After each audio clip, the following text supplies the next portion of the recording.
Hey, how's it going? I want to do a video on attaching the island to the floor. So we're getting almost finished up with the island. I just did this little wine peg area on the end here. And essentially up until now, the island has just been sitting on 8 legs underneath it. And it's been just like a table, basically. It could move around, you could push it. That's been really good because we've kind of adjusted the position a few times until we found where it wants to live. And I kind of like that. I like that we didn't attach it right away. Let me show you what's sitting on right now. So if we come underneath the island, there are these 8 legs. I'm going to show you how I made them. I did a little video on it, but I think if somebody's just coming to the channel, they might want to find out how this works. Now, one thing I'll say is these are not the IKEA legs. So like I said, I've been pushing it back and forth, moving it around. If I use the IKEA legs, it would have collapsed about, I don't know, a couple dozen times by now. So let me show you what I'm using. I put this on a tripod and get a little better shot. Okay, so these are the legs that IKEA gives you or you buy. And they go on like a little plastic bracket. I've already thrown the bracket away, but this is the idea. They snap in, it's a plastic bracket, it's a plastic leg. You push the island and pow, pop, it falls off. Island collapses, floor gets damaged, chaos ensues, dogs and cats living together. So this is what I did. I bought these little guys, these Capitas. It's a 18612 is the part number. I took just the collar because this collar is what allows you to attach the toe kick clamp to. And I just put it over top of this Capita, popped on the stopper, filled this little gap between it with hot glue because hot glue is amazing. Put this little stopper back on with the little fancy stainless steel part, of course. There we go. Put this little guy back together. Now this has a thread in it, and that's going to come into play in a second here. But the cool thing is now this is much stronger because it's welded, and you can take a toe kick. This is a little piece of a toe kick, and it will clip on there. And that's super, super helpful. All right, so we talked about the fact that this thing is threaded. So what I did next is I used some fancy levels. So this is the level that I'm using, which is a Stabila, I don't know what the model is, type 196-2. And it's a digital level, and it's super helpful. And it allowed me to get perfectly level by adjusting these feet individually. So I'd raise up one side, I would adjust it, I'd get the position just right. And then after a while, you play around with it enough, it works pretty well. I would also use this guy. So this is a Bosch GLL 2-20. Again, I got no connection to these things. This is just what I use. And I use that to shoot a laser level line around the room so that I'm getting roughly the same height on one cabinet as I'm getting on another, right? So I use those two. I kind of get my position locked in, and I'm pretty happy about that. One thing to note is when you are leveling this, it's good to have a little piece of the toe kick because you want to make sure that from the floor to where you're leveling, that you're going to be able to get that toe kick in there. Because if it's underneath the cabinet, if you get down too low, you start to interfere with the ability of the toe kick to fit in there. And then you got to do all kinds of crazy things like cut the toe kick, which is more effort than it's worth. So just make sure you get the right height dialed in. So now we've got all the feet level. The island is level. Everything is good. Now it's time to attach it to the floor. What I'm using is just what IKEA sells, which is this Secton 002984.06. And all this is basically is a hunk of wood and a couple brackets. And what it lets you do is you're going to attach the 2 brackets to the floor. And then there's an adjustment piece here with a sliding collar that allows you to move this block of wood up and down. I get that into position where I'm happy. And then I use Penelope or T20 screws, and I attach this in position so it's locked. My goal when I'm attaching it is if this is my cabinet, I want to be just a little bit below touching the bottom of the cabinet. The reason I do it that way is I do not want to mess with the feet holding level, right? I don't want to come up in the middle and then mess up this whole level thing. The feet are doing a good job of transferring the load straight to the ground. What we want to resist is shear strength of moving side to side, back to forward. And that's what this is really about, right? It's not necessarily to pick up all the weight. It's mostly to pick up movement. So I'll end up leaving this a little bit shy, like a 1/4 inch shy of hitting the bottom of the cabinet. Then I'll put my cabinet on top and I'll screw in and down, and that will pull the cabinet down, further anchoring it on the feet. So I hope that kind of makes sense. So I'm going to show you guys how that actually works in practice. So moving back here. Now, one other thing I kind of wanted to talk about is I'm just a regular guy. I'm living in this house as we work on it. So one thing you got to do when you do that is you have to be able to take things apart, work on them, and put them back together so everybody can return to normal life during the normal hours. So usually what I do is I end up working on this when no one's around in the evening, like this evening. And that means a lot of times you have to take things apart multiple times. Now, contractors would hate doing this because they really want to get in, they just get the job done. Nobody's there, there's no people. You can just get it done and leave things half done and then come back the next morning. I can't do that. I have to make sure the microwave works in the morning, the trash can works in the morning, you know, that kind of stuff, real life things. I think somebody once described it as it's like building a steamship or building a ship as you sail on it on the ocean, right? You're trying to do something as you're using it, which is really hard. And it takes a lot more time because I'm constantly cleaning up and taking things apart. But what I'll say is this IKEA stuff is very easy to take apart and put back together. And I really like how easily it is to kind of work with. So that's something to think about. If you're going to be working on this yourself, if you're a home person, DIY like I am, IKEA is just built really well to do that. And a lot of it's the Blum hinges and the Blum pieces they use. Blum is the name of the hardware manufacturer that makes all their hinges and drawer pulls. It's just perfect the way they put it together. So I'm going to do a really quick time lapse. I'll show you guys how I take apart this island, and then we'll get started on anchoring it to the floor.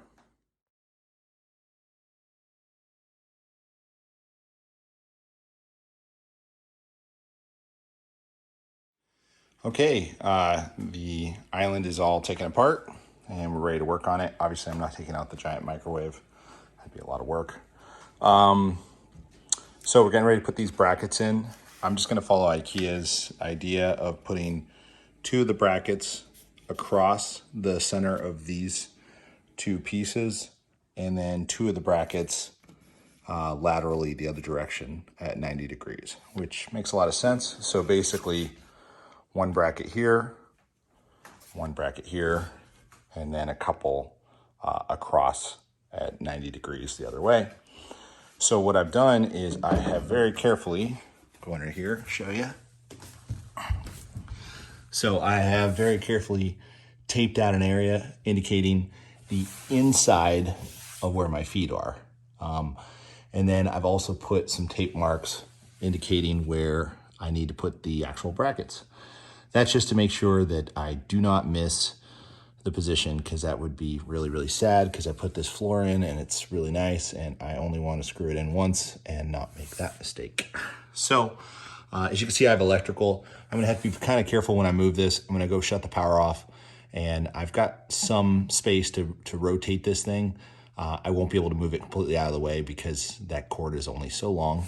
So that's what we're gonna go do. One last thing, again, no affiliation with this product, but I love this stuff. Frog tape, if you're looking for masking tape, this is like the best stuff ever. It's super easy to take off once you get it down, and it comes in Festool green, so kind of like that. All right, I'm gonna go disconnect it and I'll show you how we anchor the brackets in. Okay, so we're looking at the underside of the island. This is the taped area that I taped out nice and carefully. So basically what this is if you can see, this is one of the feet. The area I taped on the inside of where the feet go. So for example, there's another foot right there. I taped the area inside of where the feet are gonna be. And that gives me kind of a buffer so that if I'm gonna screw anything into the floor, it's inside this little box, this little green box I got going on here. The reason I did that is every once in a while, the island might move a tiny bit left or right, depending on the whims of the designer. And when she changes her mind, I have to move it a little bit. I do not want to find out that I gotta suddenly fill in some screw holes into this beautiful floor that I spent tons of hours sanding and putting together in some other videos. So I try to be careful and not put screws someplace that I might regret. So this is the toe, the foot. The foot would go like here in the corner, for example, and then the toe kick would clip on. And you can see that there's no chance I'm gonna interfere with that working by having this in its position. Now, one thing I will note, IKEA, when they sold this, they had screw positions. Those were just a little too far out. So all I did was just move the screws in a little bit and reattach it. Now, on these, I'm just using one screw on each side initially. And the way this is gonna work, this will be anchored into the floor carefully. And then once it's anchored in the floor, you're gonna leave it at the full down position. Then you'll raise it up to get the right position on the bottom of the island. You come down here, you hit it with a couple screws real quick like this, and then it's locked up in the correct position. That's just to hold it temporarily. Then I'm gonna come back in with some additional screws, and you see all these little holes. I'll just fill all those in with 12 more screws, and that will lock it permanently. But this one in this track is just to get it in the right area so that you have it at the right height, and then you come back and you secure it more securely. And obviously I'm gonna use 6 screws going down into the floor. Now, one thing to just talk about screws for a second. So IKEA gives you this pack of screws and they're okay. But one thing to note, these are all Phillips head screws. I do not like using Phillips head screws because these things will strip at like the worst possible moment. You're gonna round it off, it'll strip inside there, and then you're just gonna have a nightmare trying to get that screw back out, especially when it's underneath an island and you don't wanna move everything and whatever. So I take these, I don't throw them away. I actually have a box of junk that I put them into, a whole bunch of screws, and I will use this type of screw. So not necessarily this brand, but these are called Star Drive. Sometimes they're called Star Drive, sometimes they're called Torx. They're called T-bit screws, Penelope screws. There's a whole bunch of names for them. But basically, if you can look at it, it's a 6-sided screw head as opposed to a Phillips, which is just a it's a cross basically. So this particular shape, when you have the bit, so this is a T30, the sizes indicate how large the bit is. So it will index that perfectly. And on these kind of screws, generally you break the head off way before you'll ever strip this thing. Usually you actually break the screw into whatever you're drilling into. I've never really, other than the little tiny T15s, I've never stripped these things. They're insane how much torque you can get on these things. So I'm using a couple of short lag screws, these little T30s for my slider piece. And then I'll come back, and these are T20 screws, and these are actually made by a company called Spax. So there's 3 big companies make them. Spax, this is what I'm using, multi-purpose construction screw. GRK makes really good screws. I'm gonna use these to attach the brackets to the floor. So these are big old 4-inch monsters that will go down and attach to the joist. And then Fast Grip is another company, and they sell some lag bolts. This company, GRK, sells all the bits that I like. I like these bits because they're color coded. So I can reach in here and I know that's a T10. This is a T20, and I don't have to look at it. I just know. The black ones are T30s. I think these are T40s. Yeah, they're T40s. So the color coding helps, and they make longer ones, particularly for these little T10 screws. Sometimes you need a really long one for hiding them. They have a special type of screw, which of course I don't have, that actually buries itself in the cabinet, so you can't even see it. And then you come over and you fill it in, and it's like it was never there. It's almost like a nail. So anyhow, do yourself a favor, get those if you're gonna do this, because these other guys, these guys are garbage. All right, we're gonna anchor these in. I'll show you how it turns out. Okay, just finished up the other side, and a couple things I wanted to point out. One, when you're putting the brackets on, put them on in a direction that you can get to once you put the counter or the island back on. So I've got these facing out to where I can get to them easily. If they're facing in, you're gonna have a hard time trying to get around there and trying to just have them face out, and it makes it a lot easier. Second thing was, make sure you know what you're drilling into underneath the floor. So I know where the electrical is, and I went and checked, but you know, just be careful if you're going to drill straight into a floor, because you never know when you're going to hit a gas line or electrical line or a water line or all three, which is the trifecta. The bits that I ended up using, I used these multi-purpose construction screws. These are a T20. And what I like about this one, particularly for this job, is they've got kind of a flat head. And so they're going to put a lot of force on the plate. The other ones that I had were a little bit too, they're really meant to go into wood. So these work pretty well. I'm basically going to use the little brother of this thing, which is a T20, but it's just shorter. I might end up getting, I have a little bit longer ones, but basically I'll use those to anchor. So once this is connected, I'll anchor those in with the slightly smaller ones, and that will be how we attach it. One last thing, it helps to have two drills. So I'm using one to pre-drill the floor. I used an 1/8 inch bit. This is an oak floor, and oak has a bad tendency of occasionally splitting. So if you can relieve the pressure by pre-drilling it and then putting in your bolt, you release any chance of maybe splitting the wood.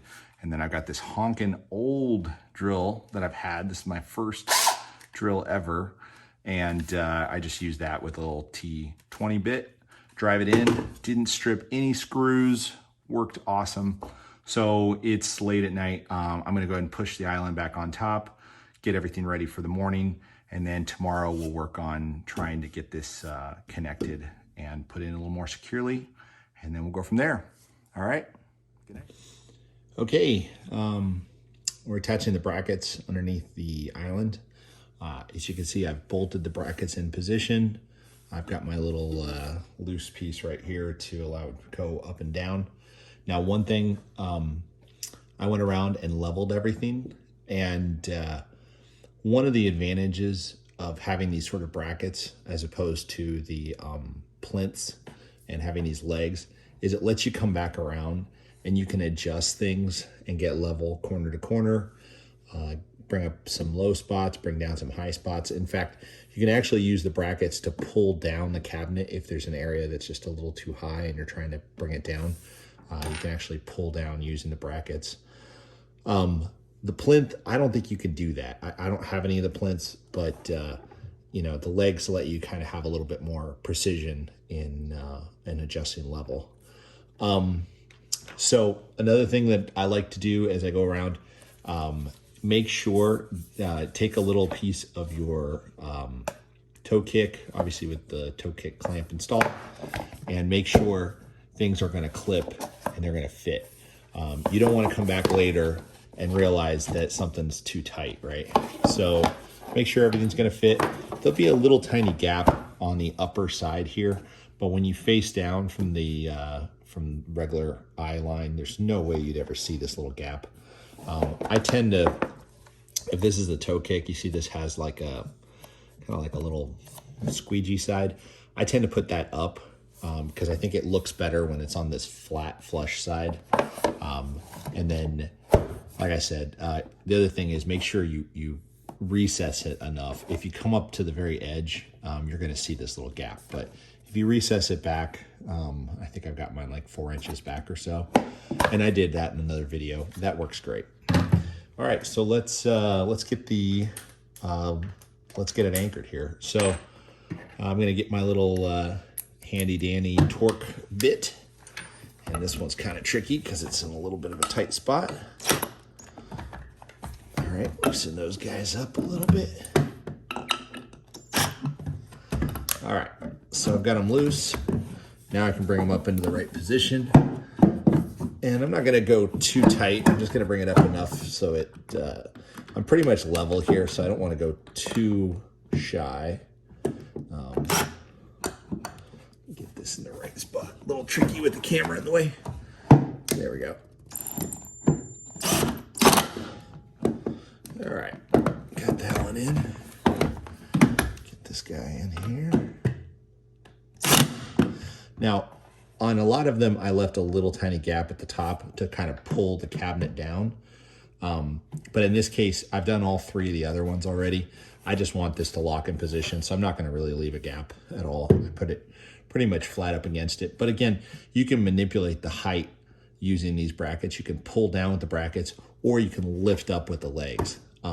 The idea is that they're both in tension, that you're pulling down some, you're lifting up some with the legs, and that kind of makes it very stable. You don't want anything to be too loose. So switch bits here. There we go. All right. So I'm back with these shorter screws. Again, these have a nice flat head. I'm not going to rely on this one lag bolt to hold it in position, especially on a sliding track like that. What I'm going to do is I'm going to come in here and I'm going to fill in the other empty screw holes. So let me get that in there. This is always kind of tricky.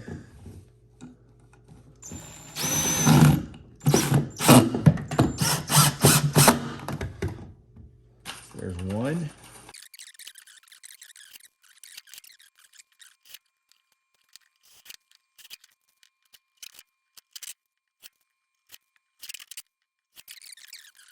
So one of the reasons, I use a bunch of short screws is you get much more strength out of a whole bunch of little short screws like this than you would out of just one big lag bolt. There's a joke that, what do you call a jumbo jet? It's just 50,000 rivets flying in formation.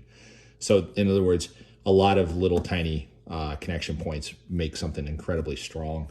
So let me show you the top hole. I'm going to screw that in, and then we'll be done and we'll be able to put the cabinet back together. Okay, here we are on top of the cabinet, and unfortunately I didn't have the camera rolling when I screwed this in, but I'll just show you basically what we did. These are the 2 screws that are going into the lateral piece, and then this is one of the 2 screws that's going into the piece that's going along the direction of the island. To locate where you need to screw into, get yourself a ruler, piece of wood. This is my trim piece that I'm using for the toe kick, and just use that to help you figure out how far that is underneath. Now this just happened to work out perfect, which every once in a while happens. You know what they say, a broken clock is right at least twice a day. So here's my little depth, and then I just put that on here. Got my handy dandy pencil, marked the position, and then I screwed in and drilled my screw in. One thing to tell you here, these are the screws I'm using, are construction screws. Make sure if you're doing this, when you get a screw like this, you do not want the thread any higher than the thickness of this cabinet base. So this is like 3/4 of an inch. The reason is when you drill your hole in here, so I used a drill bit, drilled my hole in. You want to go through the bottom of the cabinet and have this portion not threaded so that it indexes and pulls down on the cabinet. If it's threaded, that's going to create major issues because you're going to have basically this is being screwed into and the lower section's being screwed into, and they won't pull towards each other. So when you're looking for a screw like this, you want the top not threaded, the bottom threaded, and that will allow it to pull in. And then this has a nice big head on it. And again, it's a Torx. This is a T20, which in fact, they're even cooler. You know it's purple because the box uses a purple colored label, and it's the purple colored head, and flipping brilliant. So that's what I used. I screwed that in there. Let's see how it's turning out here. All right, guys, we've got all the brackets in. You can see some of the bolts peeking through here, and they're in position. You take the countertop or the island now, you try and move it. Oh, that is not moving. That is very securely put in. We've got 8 legs going around, pushing up. We now have 4 brackets, each one with 2 of these big old construction screws in there, pulling down. So we've got that tension of something pushing up and something pulling down. So we've got a lot of force trying to keep everything from moving. There's also these brackets to prevent it from tipping. Really, you know, this is going to be really nice and stable, and it will definitely hold, you know, whatever it is, 500 or 1,000 pounds to put the granite and all that stuff. I don't know how much that weighs, but probably quite a lot.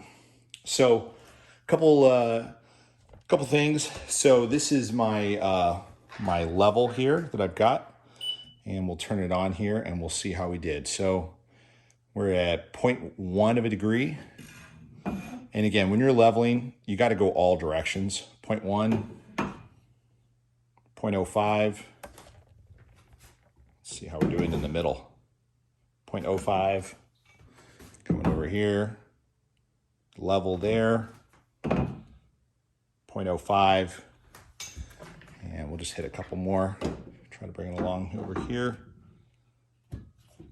Not really on the edge. There we go. 0.1. So that's really good. That's actually kind of good. Let's go look at the brackets real quick. So we're level, 0, 1, 0.05. There you go. So you can see here on the brackets, I've notched them out, and they are now level and flush. And then this is planar. So in other words, it's in the same plane as the rest of this. Right now, I don't have the little metal straps on. Those are a little bit higher or prone. So that is actually in the same plane as the straps. So that will look pretty good when we're done here. Couple things on the tools here for leveling. So obviously I went around multiple times, shimmied up a little area to one side, brought a little area down to another side. I even used some of the screws to pull down some high areas. So that's just a process. You got to give yourself some time to do that. It takes a little while. Most importantly, just get the position of the island figured out, because you don't want to level it and then you move it and now it's not level because your floor is probably not perfectly level. I use 2 levels when I do this. I use this little Stabila type 80A, and that shows me side to side, and this works for smaller pieces. And then I'm using this larger Stabila type 196-2. And both of these are really good levels. They do a really nice job. If you don't have level, life gets to be kind of difficult. Now, to shim stuff up, to hold in position, if you have an issue with trying to lift something up, especially by yourself, I got this little thing. It's called a wind bag. Again, I got no connection to any of these products. They're just stuff that I like, that was well made. This little guy, let me try to demonstrate with level here. You can slide it underneath. It gets really small, like almost like a size of like a Ziploc bag. And then you pump it up and it will lift. Let me put it like this. It will lift something up. And you can bring it up in really fine adjustments. And then you can come down with this little deflator and adjust things. And that might help if you're trying to level stuff and you can't get the feet to turn because you have too much weight or whatever. I use this thing. I actually used it to move my big giant stove, which there's no way I could have picked that thing up and put it up on jacks without using this. So I definitely recommend it. I moved this monster stove using a couple of these. I got 2 of these. And that's how I was able to pick it up and move it around without scratching the floors. So now I'm going to do the waterfall countertops. I'm going to cut out the countertop or the wood that we're going to use as a countertop to create the waterfall. And I'm going to do that in the other room just using the track saw. And then I'll bring it in, screw it together, and show you guys how the island is turning out. All right, guys, all done mounting the island to the floor. Let's take a look at the underside here. So there's the legs all in there. There's all the brackets put in position. For those electricians worried at home, I did connect my little electrical cable to that bracket, so it is anchored per code. If somebody is an electrician, they want to know if I did it right. And there we go. So the island is in position. Let's get the level out, which I grabbed over here. It's time for the moment of truth. See if it was all worth it. Give it a second here. So let's turn the light on so you can see it. There we go. So about 0.05 degrees. Honestly, if you're looking at the sight glass, you'd never be able to see that kind of a deviation from level. It's not level until you check both directions. So let's see, that was side to side. Let's check front to back. Front to back, yeah, just about 0, maybe 0.05. It's good enough. I'm totally good with that. So level it is, as Yoda would say. So obviously, one thing I recommend, I like the way I do it with the feet. I don't like the plinth system. The feet allow you to adjust it and get a lot more accuracy on leveling it, because your floor is probably not perfectly level. So most likely you're gonna have to make some adjustments. And I really like the feet because it allows you to kind of tweak it and work with it and adjust it till you get it dialed in. So there's the island. I did do the waterfall here. I'll show you what that looks like here for a second. So there's the waterfall look. So the idea is that this would be granite coming up from the floor and then coming across, and then the other side is open on this side with our wine peg area. And I mocked it up, and we saw it on a couple TV shows, I think maybe Property Brothers. And my wife took a look at it and she said, that looks like an office desk, which I think is code word for very ugly. So it's going. We're gonna get rid of that concept. So it's not gonna be a waterfall anymore. That's one of the reasons it's good to mock it up. This is a process, guys. It's not, for us at least, it's a process. I mock it up, we'll see how it looks. It doesn't look good, modify it. I may end up moving the island slightly this way. There's a code thing that says they want to keep it less than 4 inches between solid pieces, just so a little kid can't get their head stuck in there. So I may actually have to move this over a tiny bit, but that's not a problem. That's why I gave myself that extra margin with the tape, and it will work just fine. It would take about 10-20 minutes to move it over. We're going to end up putting a solid panel in here, a shaker panel. So this will end up being a custom shaker panel. I'm not going to video that, but yeah, I'll just end up making another panel, and then we'll remove this waterfall piece. Which kind of brings me to another point.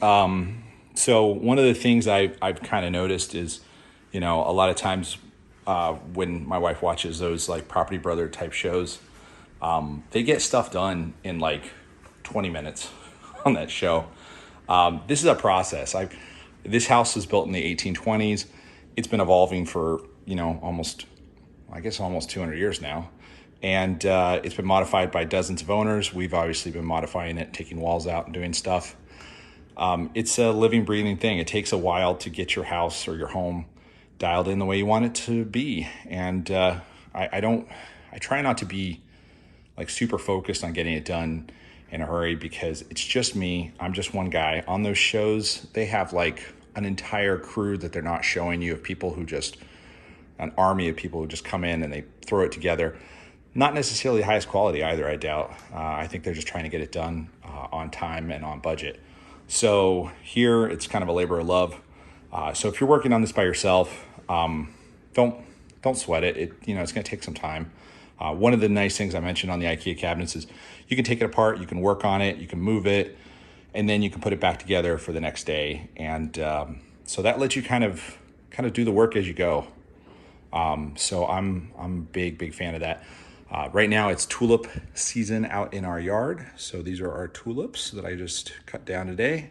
And so you have to kind of stop and enjoy the journey there. One of the jokes that I heard the other day, so my house is pretty old, and one of the guys said, "What's the only thing that works in an old house?" And I said, "What?" And he said, "The person who lives there." So it's true. You're constantly working on these old houses. As soon as you finish this project, I guarantee you there's probably another one waiting for you. So just enjoy the journey, do the best work you can, and be easy on yourself. And hopefully these videos kind of help people see how I'm doing it and give them the ideas that let them try to achieve it themselves and save some money and do a nice job. So hope this helps. Sorry to be long-winded there, and good luck.